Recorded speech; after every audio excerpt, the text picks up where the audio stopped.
vamos a dar un pequeño giro a nuestras enseñanzas y hablar un poquito del mensaje. ¿Qué es lo que vamos a compartir y cuál es el objetivo? Vamos precisamente a hablar del objetivo. Ezequiel 14:3 nos dice que a la hora de la predicación, a la hora de compartir el evangelio, nuestro objetivo es llegar al corazón. Miren por favor Ezequiel 14:3. ¿Por qué? Noten lo que dice. ¿Cuán importante es llegar al corazón? Hijo de hombre, le dice Jehová a Ezequiel, estos hombres, los israelitas, han puesto sus ídolos ¿dónde? En su corazón, dice, ¿no? Han puesto sus ídolos en su corazón y han establecido el tropiezo de su maldad delante de su rostro. ¿Acaso he de ser yo en modo alguno consultado por ellos? Según este pasaje, ¿dónde habían puesto estos hombres sus ídolos? En su corazón. El corazón es un lugar muy importante. Proverbios dice que de él mana la vida. Entonces, cuando nosotros predicamos el evangelio, nuestro objetivo es llegar al corazón.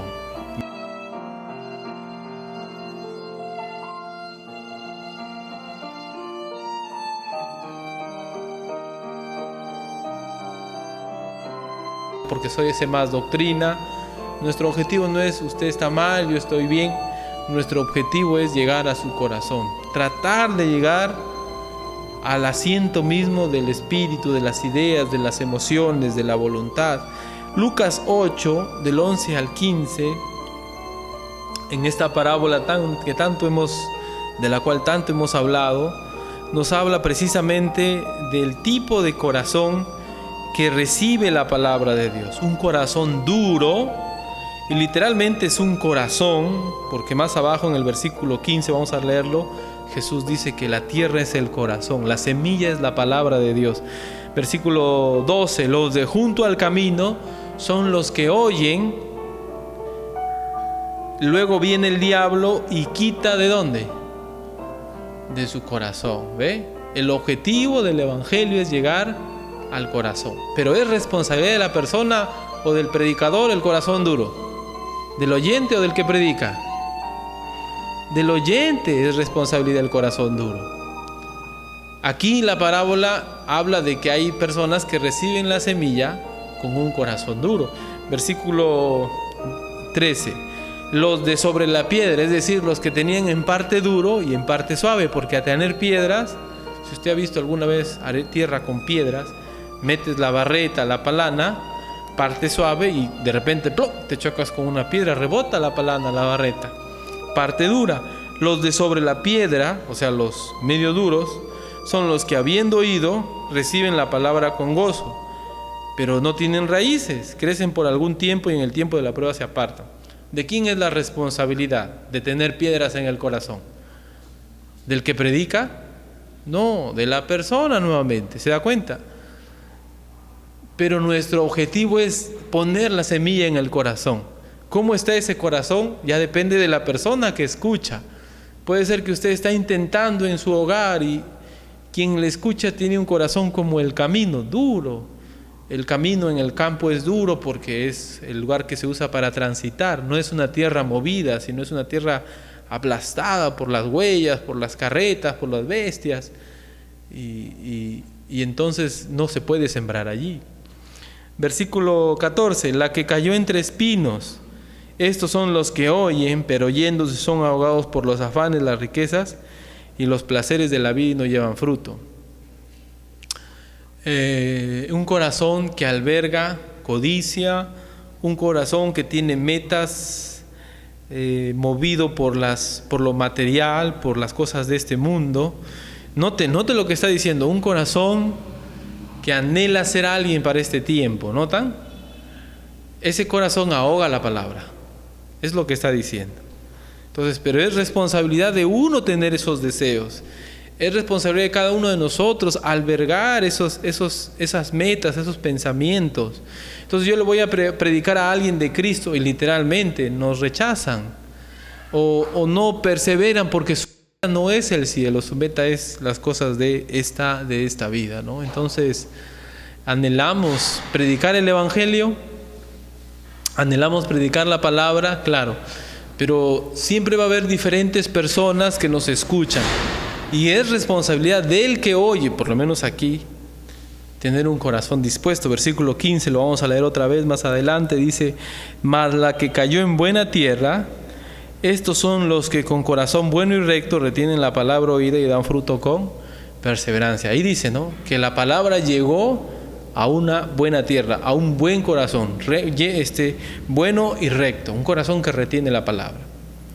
Entonces, el objetivo de la predicación del Evangelio siempre será llegar al corazón.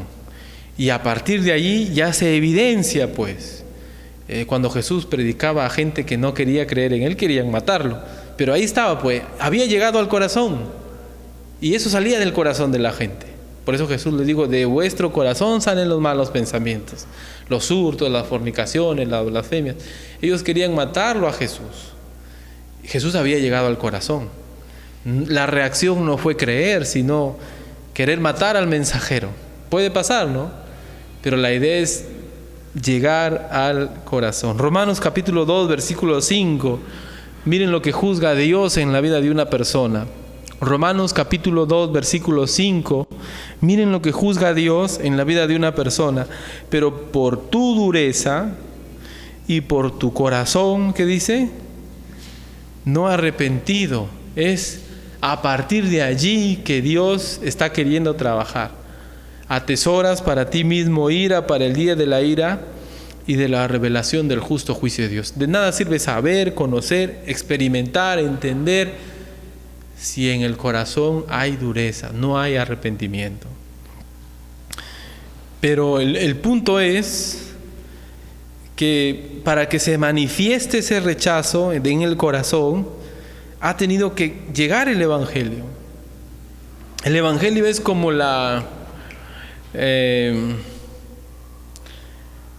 como lo que hace evidencia lo que hay en el corazón. Si hay rechazo, es responsabilidad de la persona.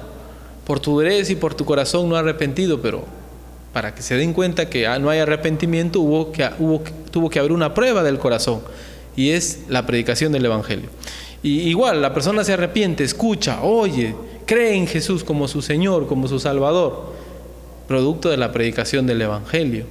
Siempre el Evangelio será determinante. Romanos capítulo 6, 17 y 18.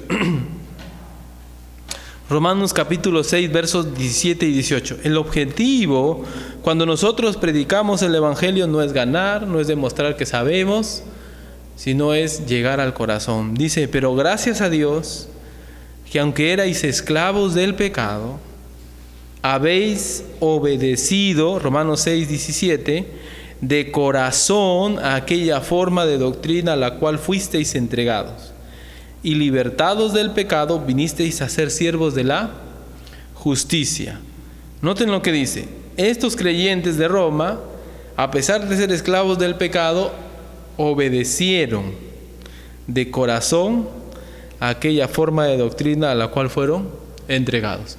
Ahora el autor de esta carta, Pablo, dice: gracias a Dios que han obedecido. Y claro, Dios obra en el corazón, pues, ¿no? Y ellos de alguna manera respondieron, ¿no? Es lo que yo entiendo. Otros entienden que esa respuesta también es obra de Dios. Pero el punto es, lo que yo quiero notar aquí, es que su obediencia no fue superficial, sino que para que sea sincera, fue de corazón. Así que si vamos a predicar el Evangelio,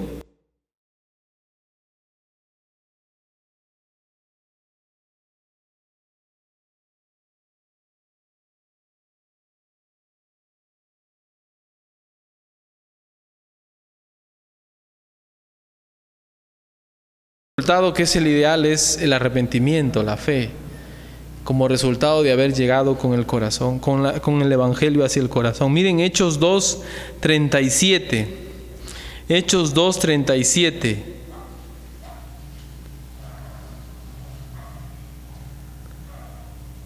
Al oír esto, se compungieron de corazón y dijeron a Pedro y a los otros apóstoles: varones hermanos, ¿qué haremos? Se compungieron de corazón. Es decir, el propósito de la predicación siempre será llegar al corazón.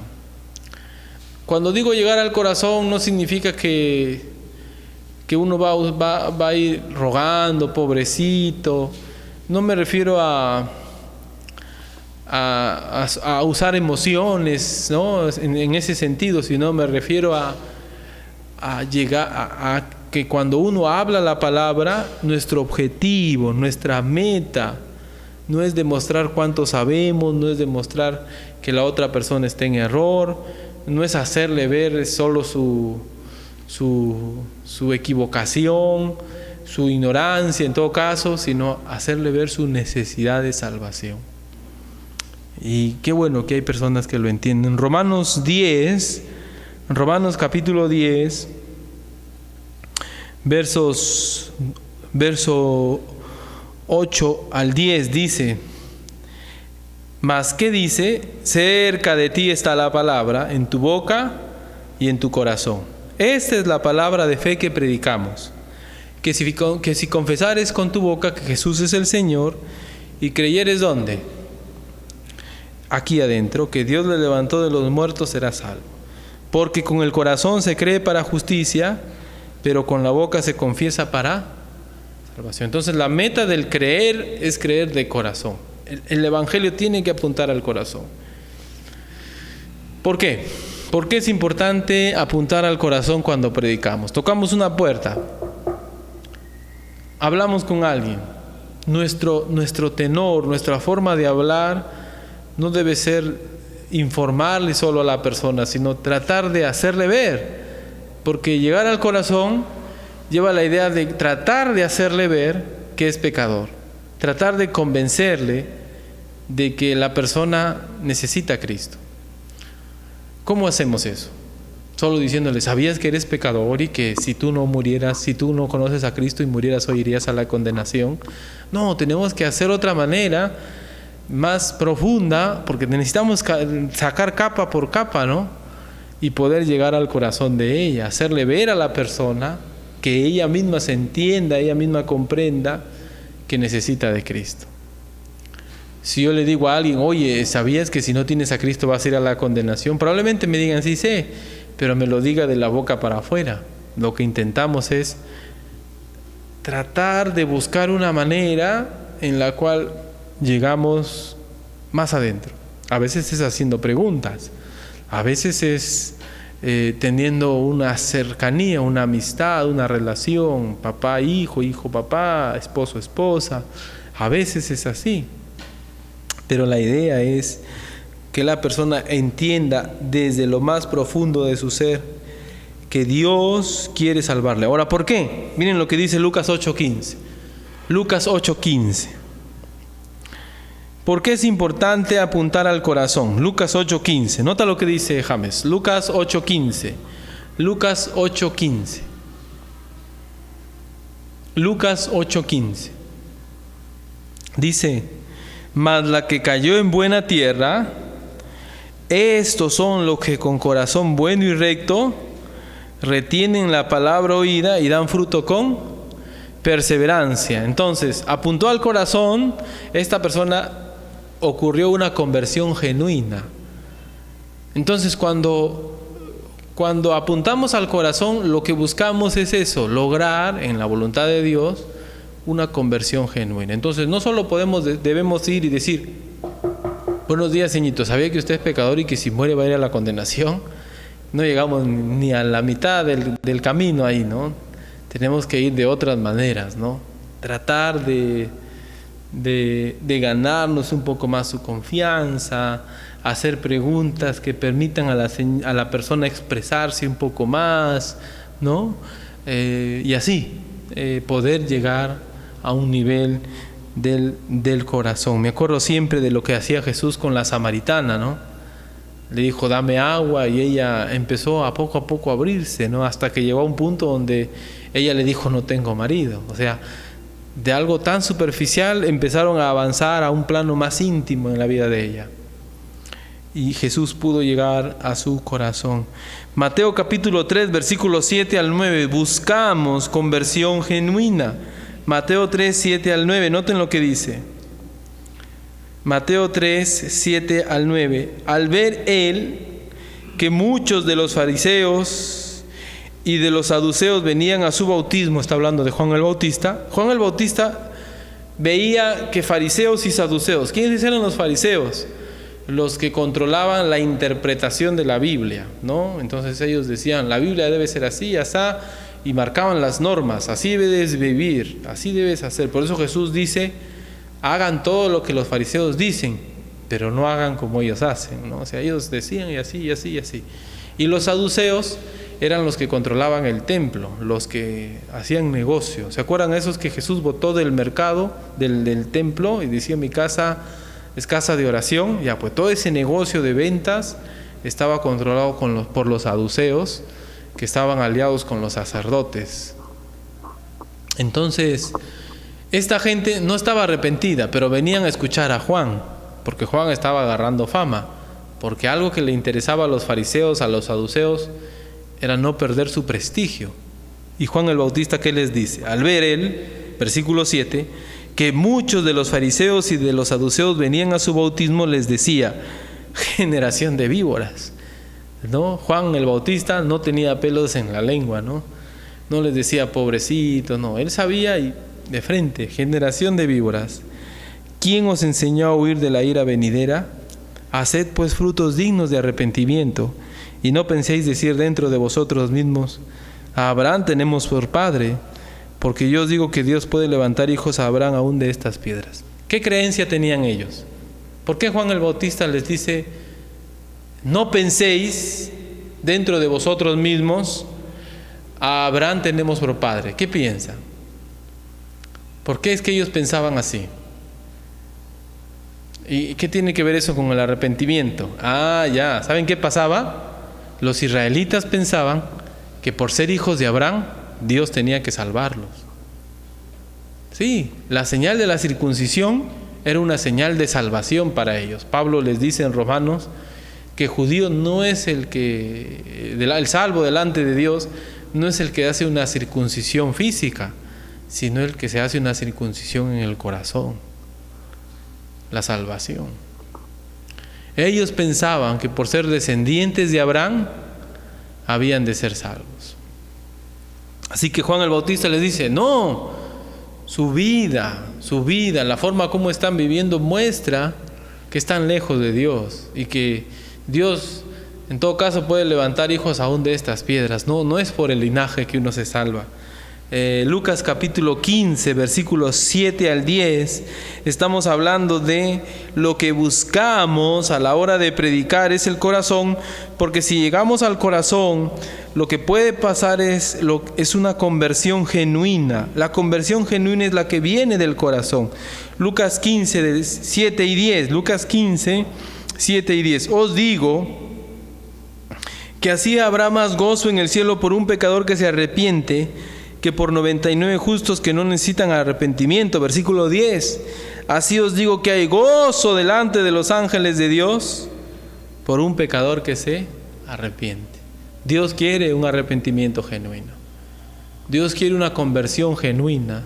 Dios quiere que la gente se entregue a Él en arrepentimiento y fe. Vamos a ver eso en un ratito. Hechos 8, 36 al 38. Yendo por el camino, Hechos 8, 36 al 38, llegaron a cierta agua y dijo el eunuco, aquí hay agua, ¿qué impide que yo sea bautizado? Felipe dijo, si crees de todo corazón bien puedes. Y respondiendo dijo, creo que Jesús es el Hijo de Dios. Mandó parar el carro, descendieron ambos al agua, Felipe y el eunuco, y le bautizó. ¿Qué había hecho Felipe? Partiendo de Isaías, le empezó a predicar el Evangelio. Felipe, partiendo de Isaías, le empezó a predicar el Evangelio. Entonces, cuando llegan a cierto lugar, ven a un agua profunda y el eunuco entiende que para manifestar su creer, su fe, debe bautizarse. Entonces él dice, aquí hay agua. ¿Cuál es el requisito? Creer en Jesús como como tú, si crees de todo corazón, bien puedes. Y él dice, creo que Jesucristo es el Hijo de Dios. Entonces, el objetivo de la predicación, obedecer a Dios, siempre será llegar al corazón, porque al llegar al corazón, lo que puede producir el llegar al corazón es una conversión genuina. Lo que puede producir al llegar al corazón es una conversión genuina. Y anhelamos eso, ¿verdad? Anhelamos que nuestros hijos se conviertan. Anhelamos que nuestros seres queridos se conviertan. Anhelamos que... Yo anhelo, ¿no? Aún aquellas personas que quizás son distantes, aún no se conviertan, ¿no? Qué gozo va a ser que aquellos que no nos aman, porque la Biblia dice, si amáis a los que os aman, ¿qué recompensa tendréis, no? Si aquellos que no nos conocen se arrepienten, qué bonito va a ser eso. Qué bueno va a ser eso, hermanos, qué bueno va a ser. Arrepentimiento, miren por favor Hechos 20:21. Hechos 20:21, para afirmar un poquito estas ideas de la conversión, porque estamos hablando que lo que buscamos es conversión genuina. Entonces, ¿qué significa esto de la conversión genuina? Hechos 20:21 nos da una idea de esto de conversión genuina. Hechos 20:21, miren lo que dice. Hechos 20:21. Yo tengo aquí esta parte, la parte final. Dice, testificando a judíos y a gentiles, es decir, a todo el mundo, acerca del arrepentimiento para con Dios y de la fe en ¿quién? ¿En quién?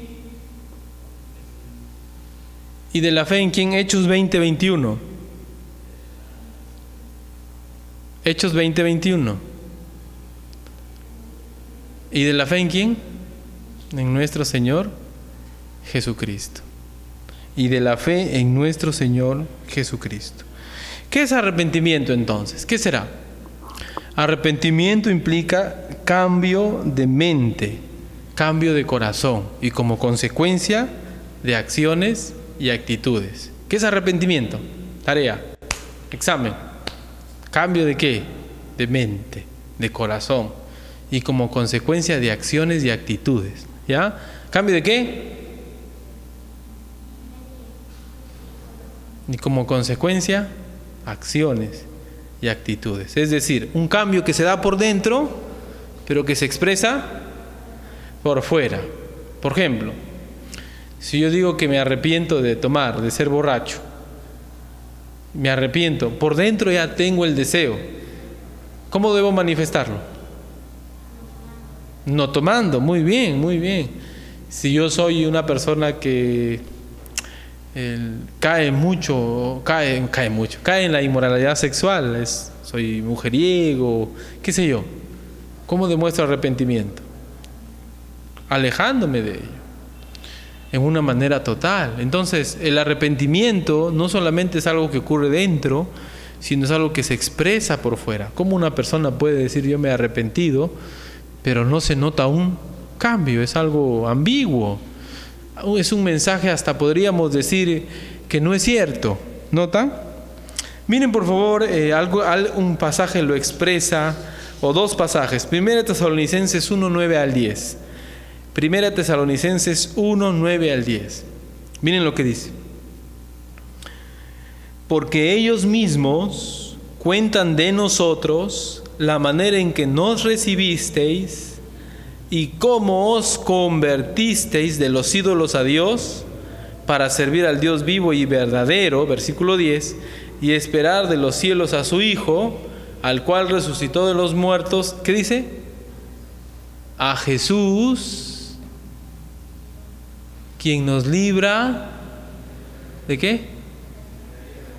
¿De qué? De la ira venidera. 1 Tesalonicenses 1:9-10. Notan lo que dice. Porque ellos mismos cuentan de nosotros la manera en cómo nos recibisteis y cómo os convertisteis. ¿Se da cuenta? ¿Cómo recibieron a Pablo? Recibieron el mensaje en medio de sufrimiento. Pablo está hablando a los tesalonicenses y los tesalonicenses recibieron el mensaje en medio del sufrimiento. ¿Ya? perseguieron a Pablo y todo ello, y aún con todo ellos recibieron el mensaje. Entonces Pablo dice: ¿quién cree en el Señor Jesucristo en medio de las dificultades? En todo caso, cuando te va bien te arrepientes, ¿no? Pero si te va mal, ¿quién se va a arrepentir? Bueno, los tesalonicenses lo hicieron.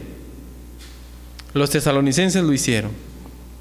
¿Y cómo os convertisteis de los ídolos a Dios? Ya, lo hicieron internamente, pero ahora se expresa: han dejado a los ídolos para servir a Dios vivo y verdadero. Y el versículo 10 dice: ¿y esperar a quién?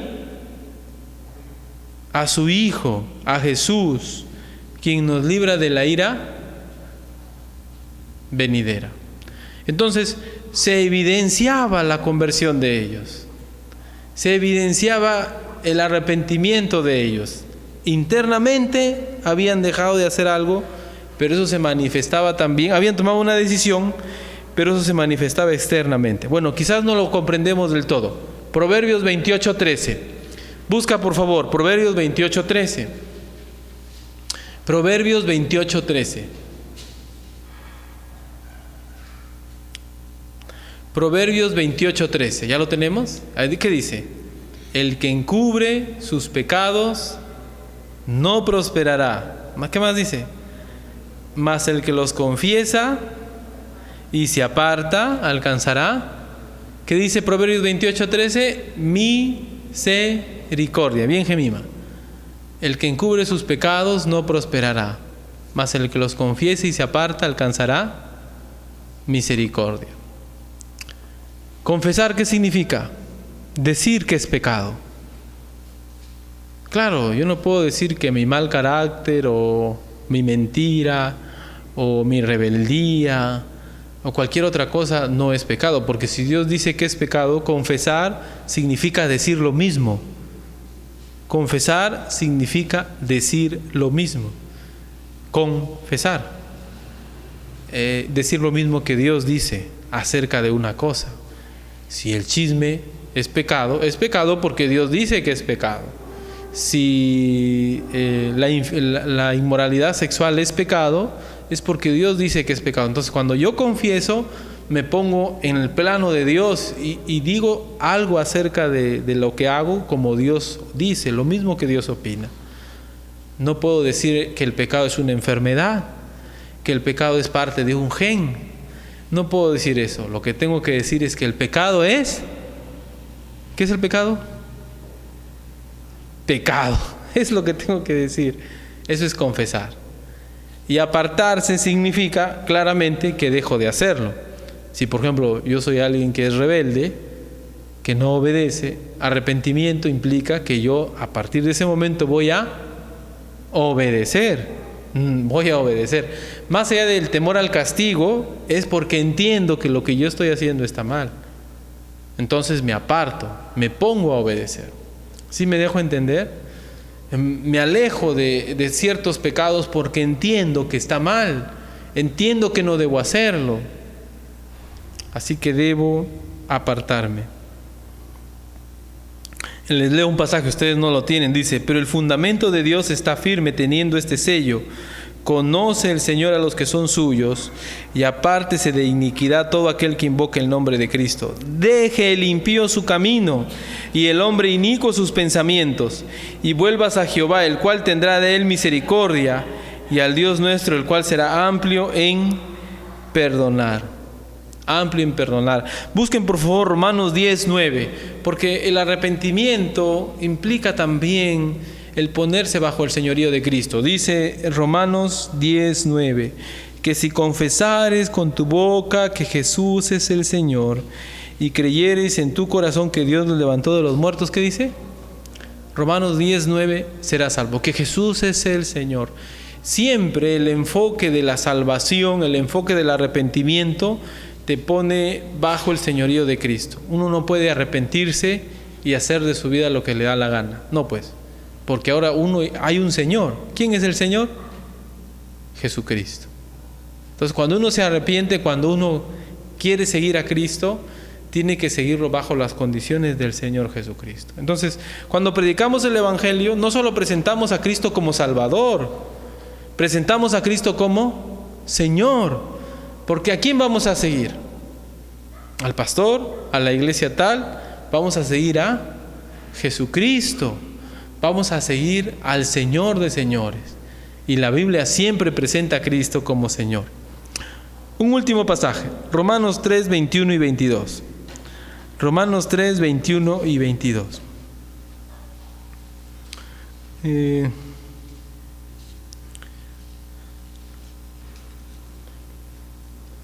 Romanos 3, 21 y 22. Un bebito estaba llorando porque su mamá no le daba un chupete. Y él estaba llorando, el bebito, enojado con su mamá. ¿Sabes cómo son los bebitos a veces por el dulce, no? Y pataleaba y lloraba, y su mamá le dijo no. Estaban en un ómnibus, estaban que se trasladaban de un lugar a otro, un ómnibus interprovincial. De repente el ómnibus se vuelca, cae a un precipicio, y en el precipicio ya pues todos están ahí moribundos, algunos muertos. El bebito logra sobrevivir, y el bebito entre todos está llorando, está ileso. Ve el cuerpo de su mamá allí, y el bebito lo va y encuentra el chupetín y se pone a chuparlo contento. ¿Qué pasa con ese bebito? ¿Por qué actúa así? ¿Está loco? Es un bebacho. No entiende.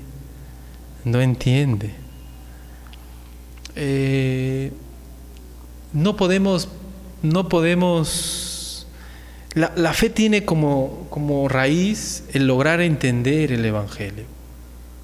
O sea, cuando nosotros vamos de buenas a primeras y no tenemos la paciencia para explorar un poco más el corazón de la persona, va a ser casi difícil que la persona ejerza fe.